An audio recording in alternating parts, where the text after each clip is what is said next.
Hello children, welcome to the English classes by Dr. Sharada. In this session, we are going to discuss a poem, Antony's Speech, which is written by William Shakespeare, and this is taken from 9th class English textbook, Unit 7, B Reading. The present poem, Antony's Speech, was written by William Shakespeare, world famous English poet, playwright, who is widely regarded as the greatest writer and dramatist in English language. He is referred as England's national poet and called as Bard of Avon.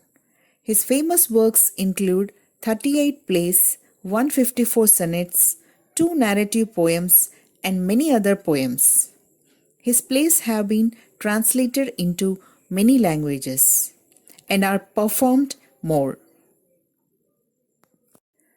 The present poem, Antony's Speech, is an extract from the tragedy play Julius Caesar, one of the famous play written by William Shakespeare. Julius Caesar was a Roman emperor with great political power. He was killed in a conspiracy led by Brutus. Antony, a great friend of Julius Caesar, gave a rousing speech to the public on this occasion, keeping the dead body before the public. He begins his speech by addressing the people as friends, Romans, and countrymen. He asks them to listen to him paying attention. Julius Caesar play. Julius Caesar is a tragedy play by William Shakespeare, first performed in the year 1599. It is one of the 4 plays written by Shakespeare based on true events from Roman history. Julius Caesar was a Roman general and statesman who played a critical role in the events that led to the demise of Roman Republic and the rise of the Roman Empire. Mark Antony. Antony was a Roman politician and general who played a critical role in the transformation of the Roman Republic from a constitutional republic into autocratic Roman Empire. He was a supporter of Julius Caesar and served as one of his generals during the conquest of Gaul and the Civil War. Brutus. Marcus Brutus was a Roman general, one of the conspirators in the play Julius Caesar. Though he was Caesar's friend and a man of honor, he joins a conspiracy against Caesar's life, convincing himself that Caesar's death is for the greater good of Rome. Now, before getting into the poem, let us see the glossary. Oft, often, interred, buried, hath, has, grievous, very severe or serious, answered, paid for something, to be punished for doing something bad. Under leave of, with the permission of. Captives, persons who have been taken prisoners or confined. Ransom, a sum of money demanded or paid for the release of a prisoner. General coffers, national treasury. Sterner, cruel or unkind. The lupercal feast day or a festival. Withhold, suppress or restrain. Mourn, feel deep sorrow following someone's death. Though you art fled, have run away. Brutish, cruel or like an animal. Coffin, a long narrow box in which a dead body is buried or cremated. Pause, make a brief stop. Now let's begin the poem. Stanza 1. Friends, Romans, countrymen, lend me your ears. I come to bury Caesar, not to praise him. The evil that men do lives after them. The good is oft interred with their bones. In these lines, Antony addresses people gathered there for the funeral of Julius Caesar. He calls them as friends, Romans, and countrymen. He asked them to pay attention to his words. He says he came there to bury Caesar and not to praise or appreciate him. The bad deeds remain and are remembered by the people even after the death of the person, but the good things they did are buried along with their bodies. He wants to remind them of Caesar's good deeds. Stanza 2. So let it be with Caesar. The noble Brutus had told you Caesar was ambitious. If it was so, it was a grievous fault. The grievously hath Caesar answered it. Antony says that the same is happening with Caesar. Everyone has forgotten his good deeds. According to noble Brutus, Caesar was ambitious and greedy. If that is true, it's his serious fault, and Caesar has to be paid seriously for it. That means he has been punished for his greediness. Stanza 3. Here, under leave of Brutus and the rest, for Brutus is an honorable man, so are they all honorable men. Come, I speak in Caesar's funeral. Now I have come here to speak on Caesar's funeral with the permission of Brutus and other honorable men with him. Stanza 4. He was my friend, faithful and just to me. But Brutus says he was ambitious, and Brutus is an honorable man. He hath brought many captives home to Rome, whose ransoms did the general coffers fill. Did this in Caesar seem ambitious? Caesar was my friend. He was faithful and only to me. And according to Brutus, who is honorable, respectable person, Caesar was ambitious. Caesar had brought many prisoners home to Rome, and their releasing money filled the national treasure. And is this the work of ambitious man? When that the poor have cried, Caesar hath wept. Ambition should be made of sterner stuff. Yet Brutus says he was ambitious, and Brutus is an honorable man.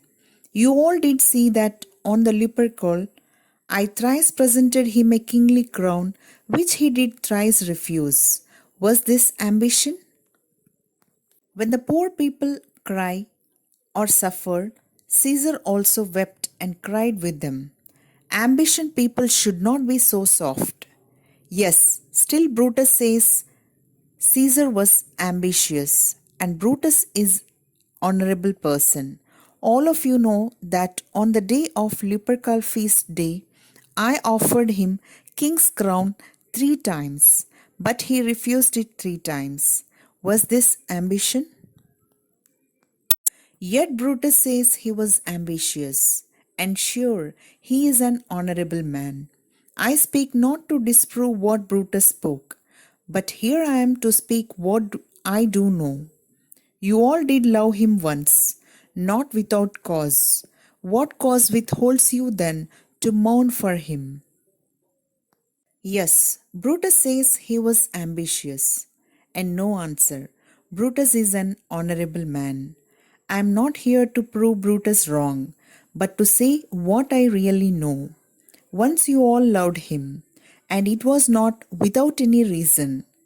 Then what reason holds you back from mourning him now? Stanza 7. O judgment, thou art fled to brutish beasts, and men have lost their reason. Bear with me, my heart is in the coffin there with Caesar, and I must pause till it comes back to me. In the last line, he says that all men have become cruel animals and lost their reason. Believe me, my heart is in the coffin of Caesar, and I must stay until it returns to me. Now let's see the theme of the poem. Mark Antony's speech at Caesar's funeral as a perfect masterpiece of public oratory. He was allowed by Brutus and other conspirators to make a funeral oration for Caesar on condition that he will not blame them for Caesar's death. However, while his speech outwardly begins by justifying the actions of Brutus and assassins, he uses rhetoric and genuine reminders to ultimately portray Caesar in such a positive light that the crowd is enraged against the conspirators. His speech begins by appealing to the crowd first personally, then patriotically calling them friends, Romans, and countrymen. Antony repeats Brutus' claim that Caesar was ambitious and says that Brutus is an honorable man and gives evidence in contrary. He begins by carefully rebuting the notion that his friend Caesar deserved to die because he was ambitious, instead claiming that his actions were for the good of the Roman people, whom he cared for deeply. After that, he tries to prove that Caesar was not at all ambitious. He makes a clear picture about the truthfulness of Caesar speaking cleverly. Antony gives instances of Caesar's generosity and fellow feeling with the poor. He says that Caesar brought even the captives home to Rome, whose release money brought wealth to the city. He points out that Caesar was offered a crown and refused it 3 times. He could convince them that Honorable Brutus was actually a liar and a murderer.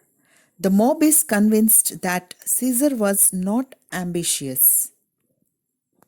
As Antony reflects on Caesar's death and the injustice that nobody will be blamed for it, he becomes overwhelmed with emotion and deliberately pauses. Ostensibly, from an excess of emotion, says that his heart is in the coffin there with the Caesar. The rhetorical purpose, however, is to give the fickle crowd time to process his points and come around to his view. As he does this, the crowd begins to turn against the conspirators. Now let's see what does the speech means. Friends, Romans, countrymen, give me your attention. I have come here to bury Caesar, not to praise him. The evil that men do is remembered after their deaths, but the good is often buried with them. It might as well as the same with Caesar. The noble Brutus told you that Caesar was ambitious. If that's true, it's a serious fault and Caesar has paid seriously for it. With the permission of Brutus and all honorable men, I have come here to speak at Caesar's funeral. He was my friend, he was faithful and just to me.